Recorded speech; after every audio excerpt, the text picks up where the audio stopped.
So we talk about Nintendo all the time being kind of crazy and out there when it comes to the stuff that they put on the market and show to us. But it's often kind of interesting to get a little bit of a look into their R&D department to a degree, where they're making just some of the craziest stuff, I'm sure. I mean, think about it this way. We just saw that hoop thing that they kind of showed off to us, and there's more information coming. That's something that made it out of their R&D department. Consider the stuff that doesn't. It really is mind-blowing to kind of sit back and think about, if they greenlit that to be shown to the public, what isn't Nintendo showing us? And that's where patents come in to play. And it can give us a few things. It can give us a look into what Nintendo's plans are and kind of what they're thinking about doing. And then it can just show us some wacky stuff that they probably just tried out and they were like, just throw it to the side. You know, we're going to move on from this. What I want to show you now, though, is a patent that was made public yesterday. And I had it made aware to me by a user on Twitter. And I just kind of wanted to show it to you. So you're seeing it here already, right? This is from the patent that I'll link down below. This has now made its rounds at this time, I think within the last hour, to like Reddit and other places as well. So people are currently commenting on this idea. And it's an idea. We'll go with that. So you're seeing here the diagram, of course, of the typical Switch. One you have. And it has a few interesting quirks to this. Now, what we have here are 26 different pictures, diagrams, things that were submitted with the patent to kind of show what the idea is here. So we can just start going through them, and it looks pretty typical, right? You have two different Joy-Con controllers, how it slides onto the Switch. But then, as we go further, you start to see a bit of a change, okay? So we have all of our typical stuff here. They go over how things will connect inside the Switch. Everything looks pretty straightforward until you get to this picture. This is apparently Nintendo looking at if they can do a hinged Joy-Con. Basically a Joy-Con controller that they can bend in half almost. It doesn't seem to go in half technically. It seems to go to about a 45-degree angle. I'm not even kidding. This is odd. And I was trying to figure out reasons why they would do this. The first thing I could think of were like ergonomics, because not only have they managed to hinge the Joy-Con here, because in theory this would work. Like, they have it to the point where it has a full patent. They have several images of this thing. It would probably work in practice. Like, they could probably create this and ship it. The question is, was it actually practical after they did create it? But you can see they have what appears to be a bit of a hinge on the railing, and then it does extend to the Joy-Con itself. So the Joy-Con itself has a spot where it almost like starts to fold. Not all the way. There seems to be a spot where it stops. However, they do have it described as being almost like a gear. So there are different positions for it where it'll kind of like click as you open it and close it. And it's such an odd idea. But I mentioned that the Joy-Con appears to be larger, and you could see that, for example, with this one, with the home button. Like, it's further apart. The entire thing is wider, and I would actually, that would actually be pretty cool, I think. I think if it was wider, you can even tell by the IR port on the bottom, where that appears to be taking up less space of the bottom of it.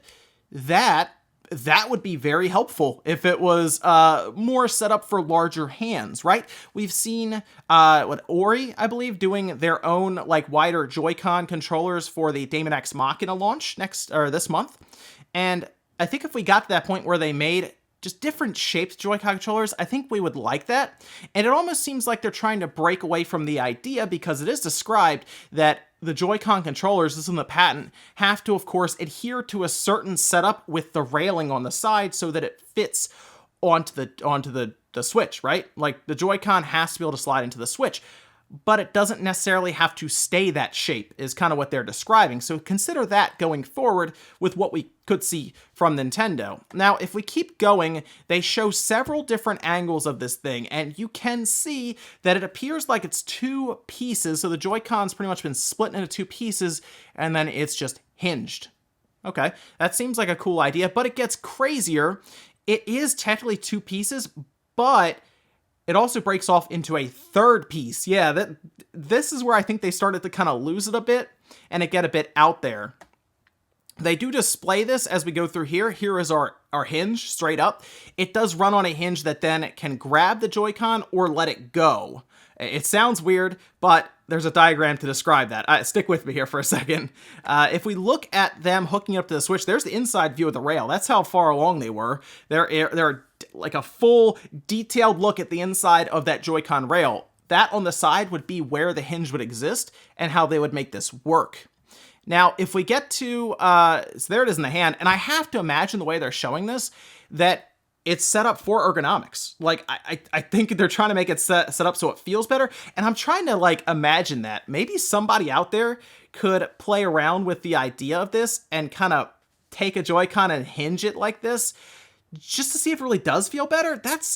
I guess it's larger, and it's hinged a bit, so it's almost like VR headsets, for example, have, I think, similar ones like this. Like, I don't have one of the newer Oculus or anything, but I thought they had one that's kind of bent like that. Maybe that's kind of where they're getting some of the inspiration from, is to try to make it more ergonomic. Here's what I'm talking about, though. So this is on like a hinge, but it can unclip from that Joy-Con. And I think the point of this is it's all on a hinge, but the railing can still stay straight. You might be wondering, well, why would that be the case? Why would they do that? Well, they display it. Look at that. They would allow you to then still connect it to the side, but have the front bent down. That is an interesting idea. I'm trying to think, because I'm looking at this and I'm like, okay, going from the top being bent, and then you got to get down to the right stick, then you go up to the buttons. I don't know how well that would work. Maybe that was the hang up, was this part. Because I think on their own, it would probably feel okay if they were separate, but once you connect it to the Switch like this, I kind of think you would have a harder time, maybe it's just me, maybe someone can let me know, going from like the left stick down to where the buttons are there for other directions, like the obviously a spaced out D-pad, where the D-pad would be, and then going from like A, B, X, Y, but then to the right stick or that home button might be a bit awkward at first. Maybe you get used to it. I do like that these are wider Joy-Con controllers, though. Not everyone's going to like that, right? I think the Joy-Cons, they might be a little too skinny for, like, larger hands. I don't know. The idea of, like, a wider Joy-Con that's first party and not, like a China knockoff that we've checked out before is appealing. That would actually be kind of neat. And from there, they just show people holding it. They show this very weird bend, like the whole thing is bent. I don't think the bottom would be bent like that unless they're playing around with an idea for that. But the overall idea is that they have a hinge going completely through the Joy-Con and that it can bend to about a 45-degree angle and then back to being straight. I feel like there are other things they could solve with the Joy-Con rather than introduce a hinge. Here's the thing about Nintendo's hinges. I've dealt with them in the past quite a bit. With the DS Lite, I would hope it wouldn't be something like a DS Lite. The 3DS they might be able to get away with, because that's a bit of a smoother hinge. Nintendo's hinges have never been great. Like, they've always been plasticky, a little bit of metal in there, but generally it's something that breaks quite a bit on the something like the DS Lite, the 3DS, the DSi, although that is like the system's big moving part, right? When you would open it up. And of course, younger kids would generally break them. They wouldn't be too kind to them. But I question a Joy-Con's durability when you start adding in things like hinges, considering they're already struggling with things like the latch on the side busting off and not being as strong. We've seen, obviously, the whole drifting with the Joy-Con and the joystick. You figure they might work some other stuff out before this, and maybe that's why this has been kind of shelved for a while now. It's been made public now, which tells me it's probably not going to happen, especially since this was filed back in February of 2018. So almost a year after the Switch was released to the public, this was filed. Almost like they started playing around with the Joy-Con at the time, and they were trying to figure out if this was something that would make sense and would work. But here's the thing you definitely want to keep in mind.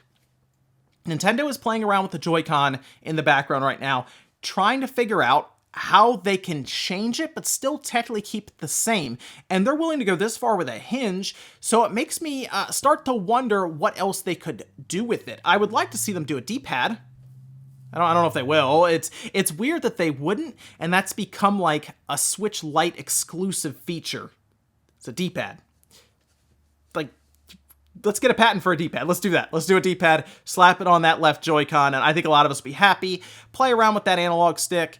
Again, other things that can take place besides a hinge, but it's a pretty interesting idea, I think, and it just shows Nintendo doing just Nintendo stuff, right?